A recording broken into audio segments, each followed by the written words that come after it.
Bien, habíamos quedado en los comentarios que nos hacía Juárez respecto de esa diferencia en la proporción de aportes tanto a nivel nacional como provincial.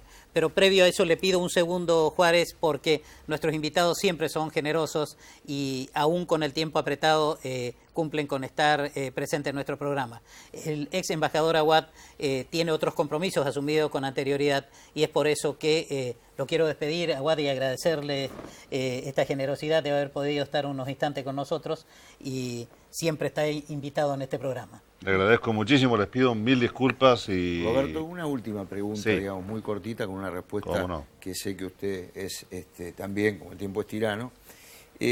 La Argentina está en el Mundial, pero hubo un partido que no jugó, que fue el de Israel, que ha sido muy comentado prácticamente por todos los colegas. ¿Qué opinión tiene frente a esa situación internacional en la cual parece que lo diplomático llegó y molestó?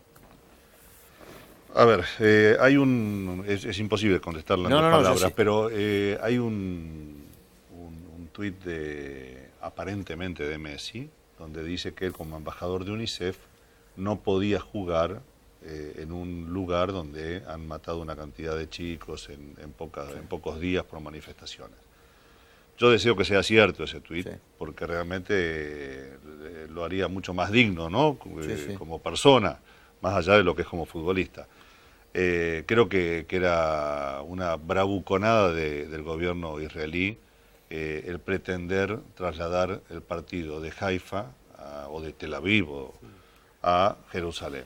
Claro. Argentina tiene una historia y una conducta respecto de este tema histórica, transversal a todos los gobiernos y a todas las ideologías, que no ha modificado, salvo en la última votación en la Asamblea, y permítame, Juárez, un segundito, donde lamentablemente se abstuvo cuando se votó el reconocimiento, contrariamente, ¿no? Gracias a Dios, 135 votos o 128 votos a 35 abstenciones, se abstuvo de votar en contra de trasladar o reconocer a Jerusalén como capital de Israel, cuando Naciones Unidas tiene decenas de resoluciones que marcan el estatus que domina la ciudad de Jerusalén hasta que no se logre la paz.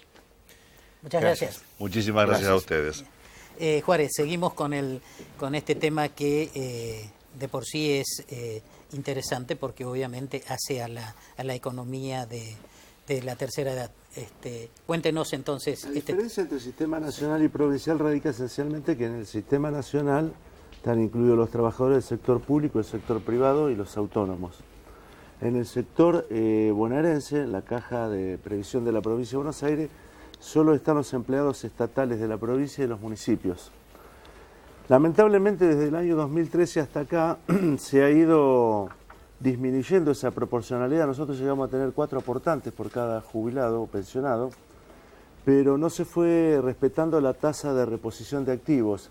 Es decir, ya el gobierno de Scioli comenzó a hacer contratos de locación de servicios o de obra a través del monotributo y que en el fondo tiene un tinte de perversidad. Yo era legislador en ese momento porque estamos pagando con dineros de la provincia de Buenos Aires para que aporten al sistema nacional y estamos desfinanciando nuestra propia caja.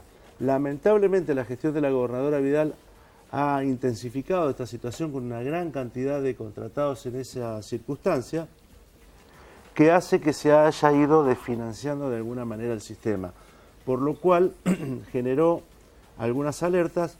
Yo creo que hay que generar algunos mecanismos de compensación de esa situación, hay que hacer un estudio actuarial sobre el sistema previsional bonaerense para sostener ese sistema en el tiempo. Ahora, ese achique de los empleados públicos que se impone a nivel nacional también comprende a la provincia de Buenos Aires, porque allí se acrecentaría aún más ese desfinanciamiento que usted habla. No se impone precisamente porque los legisladores se han opuesto, y obviamente yo desde mi lugar también, en el sentido que nosotros no tenemos que armonizar el sistema nacional o el provincial con el nacional, porque tenemos un sistema propio que nos identifica desde el punto de vista cultural, desde el punto de vista histórico, institucional. Lo que hay que aprender en la Argentina, y en términos políticos institucionales, es que los municipios fueron previos a las provincias y las provincias fueron previos a la nación. Y en el caso de la provincia de Buenos Aires, nosotros nos sumamos a la nación argentina en 1860, con determinadas consideraciones particulares para la provincia de Buenos Aires. Y eso significa ser un Estado federal. Digo, si no lo saben, si no lo entiendan, es ciudadanía básica, por decirlo de alguna manera, porque lo que ocurre en esta gestión es falta de conocimiento, y eso es muy grave para quien detenta un cargo público. Y lo digo con fuerza y con vehemencia, porque no se pueden dejar pasar por alto estas cuestiones, porque hacen a la esencia misma de la provincia y de la nación, y hacen hincapié en la convivencia que tienen que tener las provincias y la nación argentina. Entonces, me parece que, volviendo al sistema de la seguridad social, requiere poner una atención muy clara y muy precisa sobre esta cuestión. Hay que revisar los sistemas de aporte de los trabajadores, hay que revisar los sistemas de aporte de la patronal. Y hoy en el mundo se comienza a discutir, frente al cambio de composición del trabajo, que la generación de nuevas tecnologías y la generación de formas de comunicación deben tributar en el sistema previsional y de la seguridad social. Y curiosamente quien plantea esto es Bill Gates. Esta es una discusión que se instala en el mundo, aprovecho que está el amigo acá que conoce mucho más del tema fiscal que yo. Es un tema que se instala y es un tema que tenemos que instalar en la Argentina. Hoy hay gente que hace muchísimo dinero lícitamente, pero que no tiene la presión fiscal que tiene el que produce en el campo, el que produce en la industria o el que produce en el sistema de servicios. Y esa es una nueva discusión. Y se lo digo a estos muchachos que les gusta hacer geolocalización, etcétera, etcétera, en un mundo supuestamente mucho más contemporáneo. Bueno, señores, si de tributar se trata y si de mejorar la situación fiscal se trata, vayamos al tema de las nuevas tecnologías que tienen que tributar para el sistema de la seguridad social y para el sistema previsional. Sí, sin ninguna duda. Usted hablaba, Imbrogno, de que esta falta de tecnología de AFIP iba a contrapelo de la necesidad de investigar el narcotráfico, fundamentalmente, y contaba una anécdota respecto de esa notificación. Al propósito, en la provincia de Entre Ríos, esta provincia de Anita Silvano, que nos está acompañando acá, la colega, está atravesada de lado a lado, digamos, en este momento, justamente por ese flagelo. Está con una discusión política, una discusión y un tema político, como el ser el intendente de la capital de la provincia, de una provincia, a quien un juez lo está investigando, y tiene una línea de investigación precisamente en la que se ve claramente que lo implica a Sergio Barisco, como financista. El proveedor es un peruano y el distribuidor es el narcotraficante Tavicelis. Entonces lo deja en una posición tremendamente incómoda a un intendente de una capital provincial, totalmente involucrado con escuchas, con allanamientos, con compras de drogas para financiar, o sea, financiando el narcotráfico y acá sería el primer caso del financiamiento de la política con el narcotráfico también. ¿Y por qué no renuncia? ¿Por qué pensás o por qué no está preso? Esto sería la otra, porque esto es justicia federal. Claro, justicia federal, el juez es el juez Ríos, que es un juez muy serio, que no lo ha detenido precisamente porque lo más difícil de comprobar en el narcotráfico es el financiamiento. Claro. Siempre que hoy estaría esclarecido, digamos. Acá estaría apuntando a eso, a que una compra de determinados kilos de cocaína con fondos públicos. ¿Cómo es eso, Anita? Claro, con fondos públicos. O sea, que se utilizaban fondos del erario público para aportar al narcotráfico. Exacto. Esa es la gravedad de la situación. Esta sería un caso mucho más grave que encontrar un sistema de narcotráfico común, porque se estaría encontrando que desde el Estado se financió una compra de narcotráfico, de cocaína, para narcotraficar, y por otro lado el financiamiento del narcotráfico a la política con la venta de eso. Es doblemente grave. Aparte, Barisco, que ha sido un hombre que fue diputado nacional y que ha tenido... Que ya fue... Exactamente. Que además ya fue intendente. Ya fue intendente y que, bueno, viene en Cambiemos como uno de los casos de corrupción. Eso iba a acotar, de que cómo se explica de que este hombre, ya estando imputado, se lo ve en una foto reciente con el presidente de la Nación. Con el presidente de la Nación. Eso yo creo que agudiza más aún el escándalo. Y lo que más llama la atención es que Patricia Bullrich lo llama al gobernador de la provincia de Entre Ríos, a Gustavo Bordet, para firmar un acuerdo contra el narcotráfico. Entonces no se entiende. Claro, existen las dudas y bueno, hay una investigación. Es contradictorio el mensaje que se está dando. Sí, sí, por supuesto. Ahora, convengamos que en todos estos temas de narcotráfico, la política en general durante todos estos años ha hecho la vista gorda, salvo cuando les creaba algún problema. Pero después, la crisis que se está viviendo es porque no se metió las manos en serio y no se metieron en el problema en serio. Y esperaron ahora que les estalle. ¿Y los políticos de la provincia qué dicen? ¿En cuanto a qué? A la figura del narcotráfico y la implicancia de un hombre político como es Barisco. Bueno, esto complica Cambiemos. Complica Cambiemos porque Sergio Barisco había lanzado su candidatura a gobernador. Claro, recordemos que ahí está Alfredo de Angelis, que es un personaje importante de la política de Entre Ríos, y también Atilio Benedetti, que es el presidente de la Comisión de Agricultura de la Cámara de Diputados. O sea, a ver, digo, Cambiemos tiene figuras de peso político, indudablemente la implicancia de Barisco, que es un hombre... sí, le hace un favor bastante... Claro, ahí está, o sea, yo apartaría un hombre con una duda evidentemente muy fuerte. Y con una vice que es del PRO. Claro, claro. Bueno, entonces, esta división entre PRO y UCR se hace más evidente en este momento. Claro. Se hace mucho más evidente. Pero las fotos... acá lo que llama la atención es que nadie abre la boca desde la política pronunciándose... Claro, en Buenos Aires, digamos. O sea, claro, pero hay que tener, ojo, hay que tener cuidado en que tampoco sea utilizado, que el PRO no intente desprenderse de la UCR ahora que está implicado el Barisco, que es de la UCR. Claro. O sea, ahora, Barisco hace una reunión el día sábado en la Unión Cívica Radical, donde llevó a todas sus personas. Él sostiene que ni él ni sus funcionarios ni nada tiene que sobre todo él, ni como consumidor, ni tiene nada que ver absolutamente con el narcotráfico. Cuestión que fue vivada y aplaudida por todos sus seguidores. Más allá de eso tiene un concejal, que es Hernández, preso, y su secretaria de Seguridad, Bordeira, presa.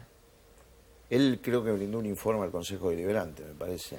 No se pudo hacer, porque el bloque se levanta, cae, irrumpe en el... Yo diría que son como actos como desesperados, ¿no? Claro. Irrumpen el Consejo Deliberante, se levantan porque no estaba en el orden del día, se levanta la oposición, él da un discurso, o sea, se hizo sin quórum, es como son como manotazos de ahogado. Acá lo que nosotros queremos saber es la verdad, porque le hace bien. Más allá del tema narcotráfico, las instituciones no tienen que estar manchadas, porque hay... el conjunto de la sociedad no cree en sus instituciones. Claro. Y hundirlas más con estos temas es mucho más grave. Ahora, hay un tema que también... ¿Qué van a poner delante? ¿La figura institucional del intendente o la institución... Claro, del municipio. Del municipio. Claro. Pero aparte hay un tema que va incluso por encima de toda esta crisis política, que es que el narcotráfico sigue avanzando, nuestros niños y jóvenes se siguen intoxicando y volvemos a caer en la afectación de la salud. No sé cuál es su opinión, doctor, al respecto. Bueno, habría varias opiniones. Desde aquel libro, Las puertas de la percepción, creo que se llamaba, donde dijeron que eso era para introducir la droga en Estados Unidos, hablamos de los años 70. Donde por ahí se banalizaba o se intentaba, replicando quizás un modelo que fue la guerra del opio en China. Pienso que para mí son varias lecturas, es decir, digamos, la droga, obviamente que daña los cerebros, daña el cerebro, pero por otro lado genera unas ganancias enormes, siderales. Perdón, precisamente a ese punto es el que apuntamos, por el que vamos, porque siempre la cadena se corta con el que vende, el narcomenudeo, pero nunca se llega al que financia la droga, porque es un negocio, y cortando el negocio, que sería la copa llena, claro, nos estamos ocupando nada más que de lo de abajo, pero no llegamos al que financia y al que hace negocios con el tema de narcotráfico, que eso es lo más grave. En Entre Ríos se hace una ley de narcomenudeo que puede actuar la policía de la provincia para hacer allanamientos, me parece correcto, pero el tema es bastante delicado. Se nos llenan las cárceles, una revuelta en la cárcel de la ciudad de Victoria, la Clemente 11, que ya tremenda, es la segunda vez que pasa. Porque fue tremendo eso, ¿eh? Bueno, con 5 muertos calcinados, fue terrible. Este tipo de problemas los vamos a tener en las distintas cárceles porque detienen a muchos. ¿Y qué pasa? El ciudadano empieza a enojarse al no sentirse seguro. No tiene alguien alguien que roba un celular o que golpea a un anciano para robarle y lo sacan enseguida, tiene claro, 3 causas, no funciona esto, y precisamente lo que están es la necesidad de consumir droga lo que ha aumentado los índices de inseguridad. Y se está queriendo cortar por abajo, llenando abarrotando de delincuentes las cárceles, que tampoco es la solución porque va a ser otro estallido más de lo que está sucediendo ahora. La ciudad de Entre Ríos, la provincia de Entre Ríos tiene en cada ciudad que tiene una cárcel, tiene un ala destinada al pabellón de delitos federales. O sea que nosotros somos solidarios con la nación. La nación ahora vos ves que esto no tiene... para delitos federales, no tiene una cárcel en la provincia. Hay un proyecto de construir una cárcel, sí, pero con fondos de la provincia, con provincias que están desfinanciadas, porque volvamos a pensar que tenemos que tener un país federal, donde no hay una ayuda desde la nación a esas alas de presos federales, y que es una responsabilidad además para la provincia de que no les pase absolutamente nada. Entonces, crea un estado de... una responsabilidad federal, claro, a la provincia sin proveer. Yo creo que las provincias están asfixiadas en todo sentido. Claro. Ahora, esto ha sido realmente, no, la comparación por supuesto que es diferente, lo que pasó con Colombia en la provincia de Corrientes. Claro. Y bueno, no es diferente, o sea, eso demuestra de que, como bien decía la colega, la droga está impregnando claro, a todo lo que hace a la administración pública. Ha habido un intendente. Ha habido un intendente en Itatí, estuvo, o se dice que estaría involucrado el gobernador de la provincia. Por otra parte, hacia fines del año pasado, en tiempos cercanos a las elecciones, él mismo en persona intervino y frustró un allanamiento ordenado de la justicia de Santa Fe. Entonces, que lo dejó muy mal parado.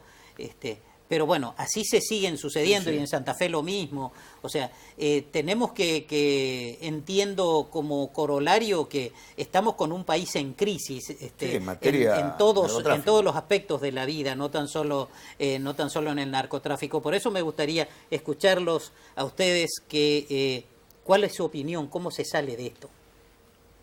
Yo, personalmente, por ser un militante político, digo, las naciones que funcionan lo primero que hacen es definir un modelo de nación. Y un modelo de nación se define en lo inmediato y en el largo plazo. Después cada uno le pone su impronta. Estaba en España el día del cambio de gobierno y la verdad que yo no escuchaba hablar en ningún lugar del tema. ¿Y cómo sigue España? Y sigue con una tasa de interés para un crédito hipotecario del 2%, a pagar en 30 años. Entonces, ahí hay un modelo de país. Y estamos hablando de España, que precisamente no es el país más desarrollado de Europa, o de la Unión Europea.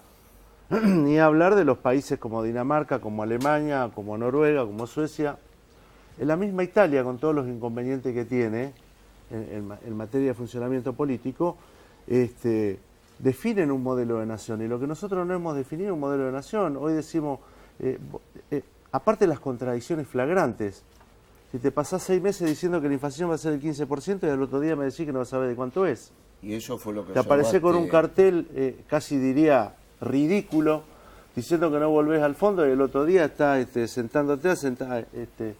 Es complicado en un país donde el anterior ministro de Economía vivía en un médano y vive en un terreno baldío. La verdad... eso realmente yo creo que es muy complejo, digo, porque estos temas no es que nacen por generación espontánea. Entonces, digo, entre tanta ambivalencia, es muy difícil la construcción. Pero yo creo que generar un pacto político, social, productivo, con el trabajo, con todos los sectores, que nos permita tener un norte. Porque uno ve que vamos de acá para allá y vos tuviste, después de la crisis de la implosión del 2001, uno observó claramente, es decir, aprendimos varias cosas. Aprendimos que es necesaria la inclusión. Ahora tenemos que ir por más y la inclusión tiene que ser de calidad. Aprendimos otras cuestiones, que es bueno vivir con lo nuestro y tener un modelo de sustitución de importaciones. Es importante. Y que los commodities son buenos a la medida que tienen buenos precios, pero no podemos estar a expensas de eso solo. Lo que tenemos un potencial importante. Entonces, definir un modelo de nación implica tener en claro 3 o 4 o 5 cosas que independientemente de quién gobierne, esas cosas son... Nosotros tenemos creo que hay una sola cuestión en la Argentina, puede haber más, yo creo que hay una sola que nos identifica plenamente, que es la cuestión Malvinas. A nadie se le va a ocurrir, decir que no, tenemos que luchar por la pertenencia a nuestro territorio en Malvinas. Bueno, ahora, España tiene el Peñón de Gibraltar también, que es otro tema. Necesitamos tener un modelo. Coincido plenamente, además escucho constantemente hablar del tema de la timba financiera, de todo eso. Bueno, que me expliquen por qué desde el 83 hasta ahora no se cambió la ley de entidades financieras que hicieron Martínez de Hoz y Videla. Que eso sería un gran cambio. ¿Y por qué vos pensás de que no se ha cambiado esa ley? Y porque seguimos con el mismo modelo de país. Claro. Sí. Acá hay que plantarse, ¿somos un país federal o no somos un país federal? Porque las decisiones las toma Nación, pero hay 24 provincias a las que las afecta. Cuando se hace la transferencia de los servicios educativos, que hoy lo estábamos hablando fuera de cámara con el compañero de AFIP, de los empleados, representantes de los empleados de AFIP, yo les decía que la Nación tiene un ministerio de educación sin escuelas, tiene un ministerio de salud sin hospitales y toma las decisiones sobre el resto. Cuando en 1993 se decide la transferencia, que bueno, se acuerdan que salta todo y se cae el plan Brady de 900 millones, no soy especialista en números, pero sí en analizar la realidad, o pensarla por lo menos, o repensarla y ver qué es lo que está faltando y qué es lo que sobra. A las provincias les dieron el 34,67% de coparticipación, cuando lo que le tendría que haber correspondido era el 56,66%. O sea que ese desfasaje lo vienen sufriendo las provincias. El caso de Entre Ríos, con 4.000, 3.500, 4.000 docentes que no llegaban a 5.000, encontrarse con 20 y pico de mil docentes, hasta pagarle el sueldo, sostener las escuelas, todo, encontrarse con hospitales, de tener salitas de salud, hospitales completos, que tenía que mantener, sostener, todo eso ha llevado a las provincias. Y además, en el año 1995, cuando se aumenta el 21% del IVA, ese 3% no se lo coparticipan a las provincias.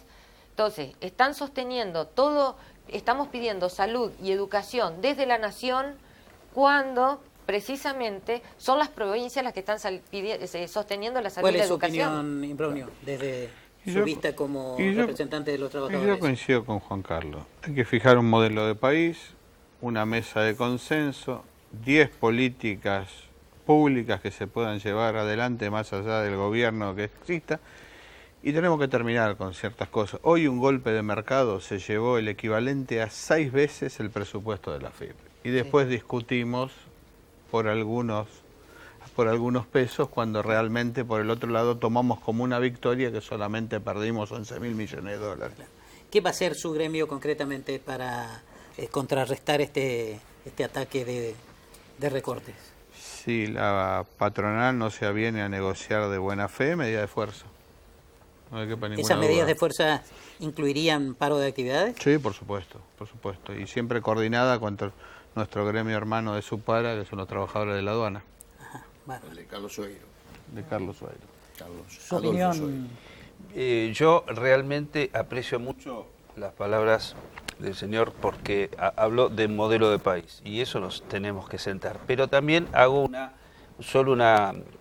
comentario desde los médicos sería, ¿no tenemos anticuerpos contra estos males? Justamente, eso es lo que me pregunto en todos los programas. O sea, ¿cómo solucionamos esto? Porque es cierto, estamos de acuerdo que tenemos el país en crisis, pero cada día esa crisis se va agudizando y los argentinos cada vez estamos más contra la pared. Dirigentes, diría tu yo, última reflexión, en crisis. Juan Carlos. Sí. Bueno, viendo el Mundial, todos entretenidos con el Mundial, situación económica del país de cara a fin de año con situaciones conflictivas y un Congreso que, después de lo que es la despenalización del aborto, tiene su mirada puesta en el presupuesto 2019, que es la llave para el gobierno de tener un poco de tranquilidad, pero creo que ese va a ser está nervioso. Ese va a ser un tema a debatir en los próximos programas, porque sin duda allí habrá que contemplar dentro de ese paquete de números que va, en definitiva, va a ser el sustento de ese proyecto, un crédito solicitado, por ejemplo, a la entidad internacional sin la consulta suficiente y sin el análisis suficiente por parte del Congreso, lo cual a mi juicio de por sí ya viene como hacer un atropello por encima de ese poder del Estado. Pero bueno, ahora el tiempo ya no nos da para más. Les agradezco a todos, han sido muy amables y bueno, esta agitada realidad que nos convoca toda la semana seguramente nos estará convocando a una nueva edición de Opinión Federal la próxima semana, si Dios quiere. Muchas gracias a todos.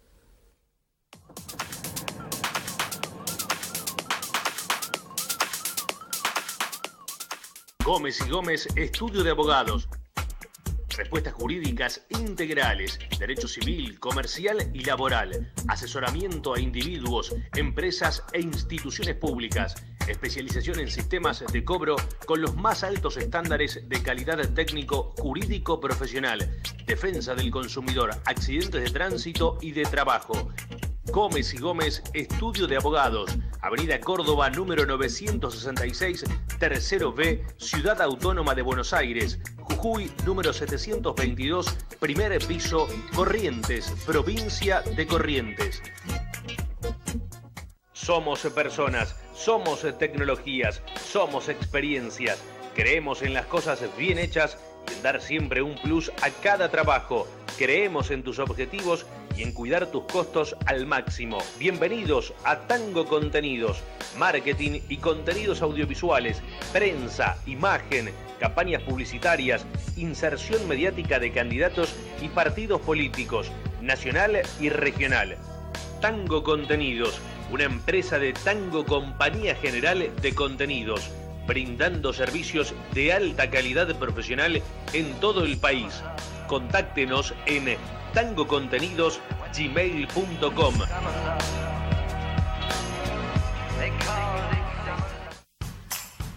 Reserva tu lugar.